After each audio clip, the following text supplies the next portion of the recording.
భగవంతుడు ఖచ్చితంగా ఒకరిని పంపిస్తాడు.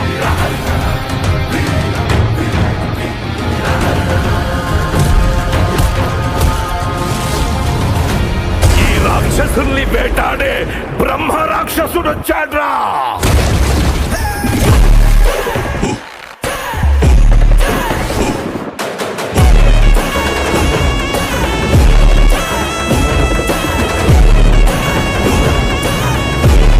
మెగాస్టార్ చిరంజీవి నటిస్తున్న లేటెస్ట్ మూవీ విశ్వంబర. ఈ సినిమాలో చిరంజీవికి జోడిగా త్రిష, విజయశాంతి గారు నటిస్తున్నారు.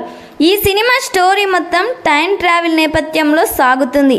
మెయిన్ విలన్గా ప్రకాష్ రాజ్ నటిస్తున్నారు. ప్రకాష్ రాజ్ క్యారెక్టర్ ఈ సినిమాలో చాలా వైలెంట్గా ఉండబోతుందంట. భీంబిసారా బ్లాక్ బస్టర్ మూవీ తర్వాత చేస్తున్న సినిమా కావడంతో ఈ సినిమాపై ప్రేక్షకుల్లో భారీ హైప్ ఉందని చెప్పాలి. ఈ సినిమాను January 10, 2025న పాన్ ఇండియా లెవెల్లో రిలీజ్ చేస్తున్నారు. ఈ సినిమా నుండి త్వరలోనే ఫస్ట్ సాంగ్ని రిలీజ్ చేయబోతున్నారు. మరి ఈ సినిమా ఫస్ట్ సాంగ్ కోసం మీరెంతమంది వెయిట్ చేస్తున్నారో కామెంట్ చేయండి.